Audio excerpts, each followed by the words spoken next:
Et j'ai envie de vous dire, on mérite notre troisième place. Si vraiment on m'avait dit que fin 2024, le FC Barcelone serait troisième, derrière le Real Madrid, derrière l'Atlético Madrid, alors qu'on était premier avec beaucoup de points d'avance. L'Atlético Madrid avait fait un mauvais début de saison. Le Real Madrid, c'était assez compliqué. Ils enchaînaient quand même des matchs nuls. Ils perdaient beaucoup de points. Et bien au final, tout s'est inversé. Tout s'est inversé. Vous savez, moi, ce matin, je me suis réveillé. J'ai mis mon maillot du Barça. Je me suis dit, ce qui s'est passé, le match contre l'Atlético Madrid, c'est pas possible. C'est le multiverse. C'est Oppenheimer qui a fait un truc avec les atomes. Ça n'existe pas, ce qui s'est passé. Eh bien si, c'est bien réel. Au moins 15 fois aujourd'hui, j'ai dû regarder le classement. J'ai dû regarder le classement. Et là, du coup, ce soir, je m'apprête donc à faire un débrief du match du Real Madrid parce que tout simplement, Kylian Mbappé a été monstrueux. Est-ce que ça ne serait pas son match référence depuis le début de la saison? On va en parler. Valverde, lui, c'est un fou furieux. Valverde, il est malade. Il a un problème. Il a un gros problème. Rodrigo, buteur. Le Real Madrid qui met 4 buts en 53 minutes. Le match était plié à la mi-temps, j'ai envie de vous dire. Donc voilà, le Real Madrid qui finit l'année 2024 de la meilleure des manières possibles étant donné qu'il passe devant le FC Barcelone. Il passe devant le FC Barcelone avec un match en retard. Ça, c'est à préciser et c'est à notifier. Et également, l'Atlético Madrid a un match en retard. On verra ce que ça va donner à ce moment-là, mais en tout cas, pendant le Boxing Day, en tout cas pendant la trêve internationale, il va falloir travailler, il va falloir bosser. Donc bienvenue à tous sur la chaîne des Good Coolers. Comme je vous l'ai dit, on va faire un petit débrief du match du Real Madrid. Donc restez bien branchés jusqu'à la fin de la vidéo. Let's go. Alors clairement, moi ce qui m'a frappé dans un premier temps, c'est un Real Madrid qui arrive à asphyxier le FC Séville. C'est vrai que Séville, c'est plus le grand Séville qu'il était il y a encore 5 ans, 6 ans, qui était vraiment fort, qui mettait beaucoup les grosses équipes de Liga en difficulté. Et bien là, le Real Madrid, j'ai envie de vous dire, leur a roulé dessus. Oui, c'est vrai qu'ils encaissent 2 buts, mais j'ai envie de vous dire très franchement, c'est anecdotique. Il y avait 3-1 à la mi-temps. Le but de Kylian Mbappé, s'il vous plaît, parlons-en. Est-ce que pour vous, très sincèrement, ça, c'est le genre de frappe que ferait un mec qui n'est pas en confiance? Je suis désolé, mais c'est en première intention. Première intention, direct, le gardien n'est pas prêt. Le gardien n'est pas prêt. Et j'ai même envie d'aller plus loin que de dire le joueur est en confiance. C'est l'équipe même qui était en confiance dans ce match-là. Je préfère préciser juste dans ce match-là, étant donné que, bon, en termes de régularité, ça n'a pas toujours été ça le Real Madrid, surtout au niveau de la Ligue des Champions. Mais en tout cas, dans ce match-là, il y avait un plan de jeu quand même qui était assez concret. On le voyait tout de suite. Camavinga, vraiment, je trouve exceptionnel. Camavinga, il est très très fort, le gars. Dans tout le milieu de terrain, moi, je le trouve beaucoup trop fort. Il sort du lot. Vraiment, il sort du lot. Il est mieux qu'un Modric, étant donné l'âge qu'a Modric, j'ai envie de vous dire. Je le trouve plus intéressant qu'un Valverde, à mon sens. Après, moi, j'ai plus d'affinité avec ce style de joueur-là. Mais Kamavinga, c'est le genre de joueur qui dynamise ton équipe, en fait, et qui est dans la répétition des efforts, dans l'interception. Il sait faire beaucoup de choses, il est assez polyvalent. Je crois qu'il fait une passe D à un moment donné aussi. Et non, c'est un joueur vraiment qui est très fort. Et le but de Valverde, non, lui, il cherche. Il cherche. Il cherche trop. C'est pas possible. Tout le temps, il met des buts comme ça. Tout le temps, il met des grosses frappes comme ça. C'est pas possible.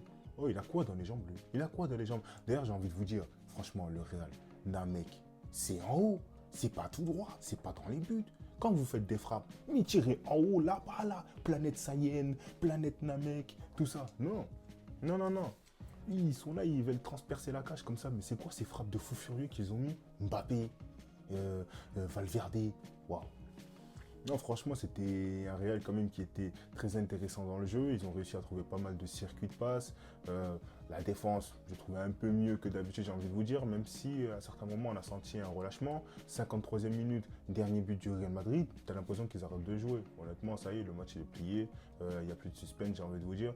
Et je pense que ce qui est important à noter, en tout cas avec Kylian Mbappé, surtout, c'est le fait que dans le jeu aussi, il a été bon. Vraiment, je trouvais que dans le jeu, il a été bon, dans les déplacements, dans les combinaisons. À un moment donné, il fait une passe pour Bellingham. Très franchement, tu sens que le joueur est en confiance. Il prend son temps, il lève la tête. Il est en 1 contre 1 face à un joueur. Et il prend son temps pour délivrer une magnifique passe à Jude Bellingham. Et à ce moment-là, il aurait pu terminer double passeur décisif, j'ai envie de vous dire, parce que oui, il est buteur et passeur décisif. Rodrigo aussi, très intéressant. Et du coup, moi, ce que je me demande, c'est qu'est-ce que ça va donner lorsque Vinicius Junior va arriver. Est-ce que ça va renforcer l'équipe ou est-ce qu'on va ressentir un déséquilibre, une scission, une équipe qui est assez divisée en deux? Parce que Mbappé, ce soir, il a quand même été beaucoup actif sur le côté gauche. Maintenant, on sait tous que Vinicius, sur le côté gauche, c'est quelqu'un. C'est un gros client. C'est pas n'importe qui. Donc, Ancelotti, je pense qu'il va devoir se creuser la tête, ou en tout cas, c'est le genre de choses qui va demander du travail, en tout cas, au Real Madrid. Maintenant, moi, si Vinicius, Mbappé, ça peut ramener des petits problèmes dans les vestiaires, sur le terrain, bah je rigole. Je rigole, je rigole. Mais en tout cas, non, franchement, ce Real Madrid, très inquiétant, en tout cas, le niveau du Barça, du coup. Et c'est fou, vraiment, c'est fou. On était premier au classement, on est troisième. On est troisième. On passe quand même à ça de gagner le match contre l'Atlético Madrid, j'ai envie de vous dire, étant donné toutes les actions qu'on a loupées. Moi, je vous le dis très sincèrement, j'ai vu le remake du match PSG Atlético Madrid hier. On a tapé le Real Madrid 4-0 et ils sont devant nous. Les gars, s'il vous plaît, s'il vous plaît. On a perdu contre les Ganes, on a perdu contre les Las Palmas, contre la Real Sociedad, match nul contre Celta Vigo. Il nous faut quoi de plus? Osasuna, tout ça. C'est beaucoup trop. C'est beaucoup trop, c'est vraiment terrible ce qui se passe actuellement. Donc je pense que la trêve internationale, très franchement, elle tombe à pic, même si c'est vrai qu'elle aurait dû se terminer de la meilleure des manières qui soit. Mais voilà, ça n'a pas été le cas. En tout cas, voilà, c'était un petit débrief du match Real Madrid FC Séville. J'ai pas grand chose à dire à part dire que voilà, Mbappé était plus qu'intéressant. Je pense que après la trêve, il va peut-être revenir encore plus en forme. Il arrive à combiner, à mieux s'entendre en plus avec Jude Bellingham. Tu as l'impression qu'ils sont en train de se créer une certaine complicité. Donc je pense pour les Madrilènes, ça doit faire plaisir à voir. Rodrigo qui s'intègre parfaitement à cela. Donc voilà, l'alchimie est en train de prendre. Je pense que Ancelotti commence à trouver quelques solutions, même si c'est vrai que parfois il fait des compos bizarres. Brahim Diaz qui joue au milieu de terrain, Vasquez du coup qui est ailier droit. Enfin bref, ça reste du Ancelotti. Des fois, il ne faut pas trop poser de questions concernant les compositions. Mais on jugera tout ça en tout cas après la trêve internationale.